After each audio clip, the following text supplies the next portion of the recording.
Hello friends. आज का topic है हाई ब्लड प्रेशर। इसको हाइपरटेंशन भी कहते हैं। ब्लड प्रेशर क्या है और हाइपोटेंशन क्या है, ये दोनों मैं ऑलरेडी प्रीवियस वीडियोस में एक्सप्लेन कर चुकी हूँ। आपको चाहे तो डिस्क्रिप्शन में लिंक मिल जाएगा, आप जाकर देख सकते हो। इस वीडियो में मैं हाइपरटेंशन के बारे में बताऊंगी।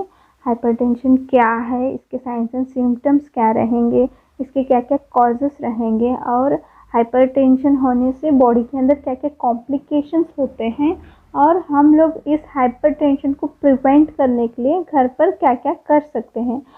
ये सारे पॉइंट्स मैं इस वीडियो में कवर करूँगी। तो पहले एक लाइक कर लीजिए, यूट्यूब चैनल को सब्सक्राइब कर लीजिए ताकि ऐसी ही इंफॉर्मेशन फ्यूचर में आपको मिलती रहे। तो चलिए शुरू करते हैं। हाइपरटेंशन को हाई ब्लड प्रेशर भी कहा जाता है। जब हमारा ब्लड प्रेशर नॉर्मल से ज़्यादा हो जाता है, यानी कि 120/80 mm ऑफ Hg से ज़्यादा हो जाता है, तो उस कंडीशन को हाइपरटेंशन या फिर हाई ब्लड प्रेशर कहते हैं। वैसे तो हमारा ब्लड प्रेशर हमारे एक्टिविटीज़ के हिसाब से ज़्यादा कम होते ही रहता है, लेकिन हम लोगों को हाइपरटेंशन है, इस बात का डायग्नोसिस कैसे होगा। इस हाइपरटेंशन के डायग्नोसिस के लिए हमारे ब्लड प्रेशर को मेज़र किया जाता है, रेगुलरली कंसिस्टेंटली मेज़र किया जाता है। हर बार अगर हमारा ब्लड प्रेशर नॉर्मल से ज़्यादा रहेगा तो उस टाइम पर हम लोग डायग्नोस करेंगे कि हमें हाइपरटेंशन है। ब्लड प्रेशर जितना ज़्यादा होगा उतना उस पर्सन के अंदर हेल्थ इश्यूज होने के चांसेस बहुत ज़्यादा रहते हैं, जैसे कि हार्ट डिजीज़ेस हो सकते हैं, हार्ट अटैक आ सकता है, स्ट्रोक हो सकता है। जितना ज़्यादा ब्लड प्रेशर कंसिस्टेंटली रहेगा उतना ज़्यादा हेल्थ इश्यूज होने के चांसेस रहते हैं। इस हाइपरटेंशन को डायग्नोस करने के लिए कुछ डॉक्टर्स 2003 के गाइडलाइंस को फॉलो करते हैं। इसके मुताबिक 140/90 mm ऑफ Hg से ज़्यादा रहेगा ब्लड प्रेशर, तो वो लोग हाइपरटेंशन बोल के डायग्नोस करते हैं। और एक गाइडलाइन है जो 2017 में आया था, उसके मुताबिक अगर blood pressure 130/80 mm of Hg से ज़्यादा रहेगा तो उस कंडीशन को हाइपरटेंशन कहते हैं। चलिए अब जानते हैं क्या क्या साइंस एंड सिम्टम्स रहेंगे। हाइपरटेंशन के अंदर कोई भी वार्निंग साइंस और सिम्टम्स नहीं रहते हैं। कोई भी ऐसे सिम्टम्स नहीं रहते जिस वजह से हम लोग कह सकें कि हमें हाइपरटेंशन है। इस वजह से इसको साइलेंट किलर भी कहते हैं, क्योंकि कोई भी साइंस एंड सिम्टम्स नहीं है तो हमें पता ही नहीं चलेगा कि हम लोगों को हाइपरटेंशन है। ब्लड प्रेशर को मेज़र करने से ही पता चलेगा कि हमें हाई ब्लड प्रेशर है। हाइपरटेंशन क्यों होता है, इसके क्या क्या कॉजेस हैं। हाइपरटेंशन ये एक थोड़ी देर में होने वाली चीज़ नहीं है, ये लॉन्ग टाइम से होते रहता है। ये मेनली हमारे लाइफस्टाइल के वजह से होता है। अगर हम लोग अनहेल्दी लाइफस्टाइल अडॉप्ट कर चुके हैं, हम लोग रेगुलर एक्सरसाइज नहीं करते हैं, फिज़िकल एक्टिविटीज़ नहीं करते हैं, और हम लोगों को डायबिटीज़ है या फिर मोटापा है, तो इन वजह से हम लोगों का हाइपरटेंशन हो सकता है। और कुछ लेडीज़ में देखा गया है जब प्रेग्नेंट हो जाता है तो उनके अंदर हाइपरटेंशन आ जाता है। Complications of hypertension. चलिए अब जानते हैं हाइपरटेंशन के लॉन्ग टर्म होने की वजह से बॉडी के अंदर क्या क्या प्रॉब्लम्स होते हैं, क्या क्या कॉम्प्लिकेशंस होते हैं। हाइपरटेंशन की वजह से हमारे बॉडी के अंदर बहुत सारे ऑर्गन्स डैमेज हो सकते हैं, जैसे कि ब्रेन, किडनी, आइज़। इसमें क्या होता है, जब हमारा ब्लड प्रेशर बढ़ जाता है तो ये आर्टरीज़ के ऊपर बहुत ज़्यादा प्रेशर डालने लगता है, तो इस वजह से हमारे आर्टरीज़ का इलास्टिसिटी डिक्रीज़ हो जाती है, वो वीक हो जाते हैं। तो उस वजह से हमारे बॉडी के सारे ऑर्गन्स को ठीक से ब्लड सप्लाई यानी ब्लड और ऑक्सीजन का सप्लाई ठीक से नहीं हो पाता है।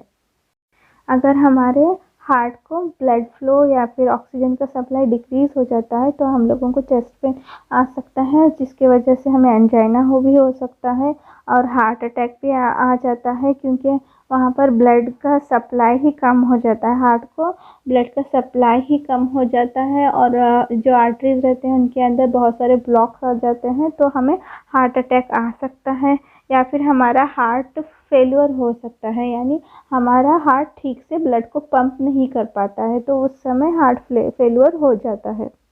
अगर यही ब्लड सप्लाई या फिर ऑक्सीजन का सप्लाई हमारे ब्रेन को कम हो जाता है, तो हमारे ब्रेन के आर्टरीज बर्स्ट हो सकते हैं या फिर उनके अंदर ब्लॉकेजेस आ सकते हैं, जो जिसके वजह से हमें स्ट्रोक हो सकता है।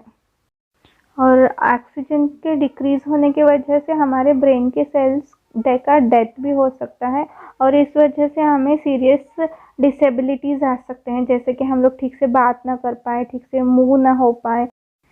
अगर एक पर्सन को हाइपरटेंशन है तो उसके किडनीज भी डैमेज हो सकते हैं। अगर एक पर्सन के अंदर हाई ब्लड प्रेशर है और डायबिटिक भी है तो उसके किडनीज बहुत ज़्यादा रिस्क में रहेंगे, वो उसके किडनीज को क्रॉनिक किडनी डिसीजेस हो सकते हैं। तो चलिए आप जानते हैं अगर हाइपरटेंशन हो गया है तो इसको रिड्यूस करने के लिए हम लोग क्या क्या कर सकते हैं, हाइपरटेंशन को प्रिवेंट करने के लिए हम लोग क्या क्या कर सकते हैं। बहुत सारे लोग जिनके अंदर हाइपरटेंशन है वो अपने हाइपरटेंशन की रीडिंग को डिक्रीज़ कर सकते हैं। तो इसके लिए आप लोगों को सबसे पहले अपने लाइफस्टाइल में कुछ चेंजेस लाना चाहिए, जैसे कि दिन में एटलीस्ट 150 मिनट्स फिज़िकल एक्टिविटीज़ करना चाहिए, यानी कि दिन में 30 मिनट आप वॉकिंग कर सकते हो या फिर कुछ भी एक्सरसाइजेस कर सकते हो। तो इसको एटलीस्ट हफ्ते में 5 दिन करना चाहिए।